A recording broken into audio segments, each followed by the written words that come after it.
আপনার জব কার্ডটি যদি হারিয়ে যায়, ছিঁড়ে যায় বা নষ্ট হয়ে যায়, তাহলে নতুন জব কার্ডের জন্য আপনি পঞ্চায়েত প্রধান বা মেম্বারের কাছে না গিয়ে আপনার হাতে থাকা মোবাইলটি দিয়ে আপনি আপনার নতুন জব কার্ডটি বের করে নিতে পারবেন।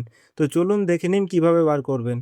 সবার প্রথমে নিজের ফোনে ক্রোম ব্রাউজারটি ওপেন করে নেবে। ওপেন করার পর সার্চ বারে জব কার্ড লিখে সার্চ করে নিবে। সার্চ করলে আপনাদের সামনে অফিসিয়াল পোর্টালটি চলে আসবে। তো পোর্টালটিকে ওপেন করে নিবে। পোর্টালটি ওপেন করলে আপনাদের সামনে একটি লেখা শো করবে এবং একটু লোডিং নিয়ে পেজটি ওপেন হয়ে যাবে। পেজটি ওপেন হলেই কিন্তু আপনাদের সামনে এরকম একটি পপআপ চলে আসবে। যে জি-রাম নামে যে নতুন পোর্টালটি রয়েছে সেটি কিন্তু লাইভ হয়ে গেছে। তো আপনার জব কার্ডটি বার করার জন্য বরং পুরনো পোর্টালটিতেই চলে যাবে। নতুনটি থেকে আপনি এখন কিন্তু করতে পারবেন না। তো নিচে যে কন্টিনিউ টু লেখা রয়েছে সেটিতে ক্লিক করবে। কন্টিনিউ করলেই কিন্তু আপনাদের সামনে এরকম একটি পেজ খুলে যাবে। এরপর নিচের দিকে স্ক্রল করবে। নিচের দিকে স্ক্রল করলে সিলেক্ট স্টেটের এই অপশনটি পেয়ে যাবে। তো এই অপশনটিতে ক্লিক করবে। এটিতে ক্লিক করলে কিন্তু আপনাদের সামনে অল স্টেটের নাম ওপেন হয়ে যাবে।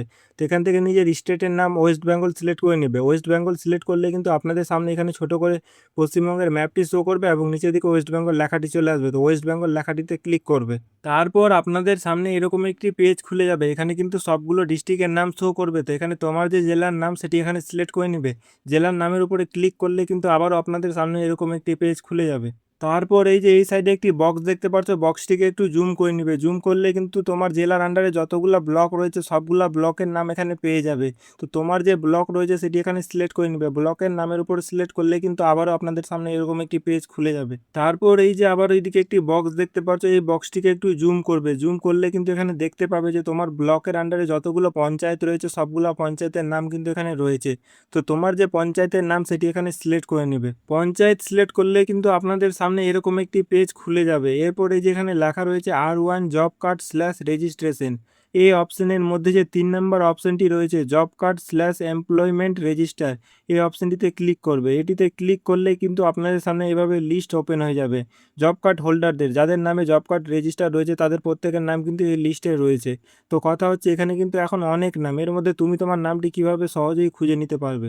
এতগুলা নামের মাঝে নিজের নামটি খুব সহজেই খুঁজে পেতে উপরে যে 3 ডট রয়েছে সেটিতে ক্লিক করবে। ক্লিক করলে কিন্তু এইভাবে আপনাদের সামনে অপশনগুলো চলে আসবে। তো এখানে যে একটি অপশন রয়েছে ফাইন্ড ইন পেজ, এই অপশনটিতে ক্লিক করবে। এটিতে ক্লিক করলে কিন্তু আপনাদের সামনে উপরের দিকে একটি ফাইন্ড পেজ ওপেন হয়ে যাবে। এরপরে এই ফাইন্ড পেজটিতে নিজের পুরো নামটি লিখে নেবে। লিখলে পরে কিন্তু এই লিস্টে সেই নামে যতজন ব্যক্তি রয়েছে তাদের প্রত্যেকের নাম কিন্তু আলাদা করে একটি হাইলাইট হয়ে যাবে। তো এর মধ্যে তুমি দেখে নেবে যে তোমার নাম কোনটা রয়েছে। প্রত্যেকের নামের পাশে কিন্তু তাদের জব কার্ডের নাম্বার দেওয়া রয়েছে। কিন্তু এখানে অনেকের জব কার্ডের নাম্বারের পাশে দেখতে পাচ্ছ একটি ছোট স্টার মার্ক দেওয়া রয়েছে লাল কালার। তো স্টার মার্কটি কেন রয়েছে সেই ব্যাপারেও বিস্তারিত জানাবো। প্রথমত বলি যে জব কার্ডটি কীভাবে বার করবে। তো জব কার্ডটি বার করার জন্য আপনার যে জব কার্ড নাম্বার রয়েছে সেটির উপরে ক্লিক করবে। ক্লিক করলে কিন্তু আপনার জব কার্ডটি আপনার সামনে ওপেন হয়ে যাবে। তো আপনার জব কার্ডটি কিন্তু আপনি এখান থেকে দেখে নিতে পারবেন। এরপর আপনি চাইলে এটার একটা স্ক্রিনশট নিয়ে নিজের ফোনে রেখে নিতে পারেন অথবা এটিকে জেরক্সের দোকান থেকে বারও করে নিতে পারেন। আপনার যে কোনো জায়গায় জব কার্ডের প্রয়োজন হলে এটি কিন্তু আপনি ব্যবহার করতে পারবেন সেখানে। এরপর বলি অনেকের জব কার্ডের নাম্বারের পাশে যে স্টার মার্ক দেওয়া রয়েছে সেটি কেন দেওয়া রয়েছে। তো স্টার মার্ক কেবলমাত্র তাদেরই রয়েছে যাদের জব কার্ড কিন্তু ডিলিট হয়ে গেছে। যদি আপনার নাম্বারের পাশেও স্টার মার্ক দেওয়া থাকে তাহলে আপনি আপনার নম্বরটিতে ক্লিক করবে। ক্লিক করলে কিন্তু আপনার কার্ডটি আপনার সামনে ওপেন হয়ে যাবে। এরপরে দেখবে উপরের দিকে কিন্তু লেখা রয়েছে যে আপনার কার্ডটি সরকারের তরফ থেকে ডিলিট করে দেওয়া হয়েছে এবং কোন ডেটে ডিলিট করা হয়েছে সেই ডেটটিও কিন্তু উপরের দিকে দেওয়া থাকবে। তো আপনার কার্ডটি কি বর্তমানে অ্যাক্টিভ আছে না ডিলিট হয়ে গেছে সেটি কিন্তু অবশ্যই ভিডিও নিচে কমেন্ট বক্সে আমাদেরকে জানাতে ভুলবেন না। এবং যদি আপনার কার্ডটি ডিলিট হয়ে যায় তাহলে কিভাবে চালু করবেন অথবা কি করতে হবে এর পরের স্টেপ, সেই রিলেটেড যদি ডিটেলস ভিডিও চান তো ভিডিও নিচে সেটিও কমেন্ট করে আমাদেরকে জানাতে ভুলবেন না।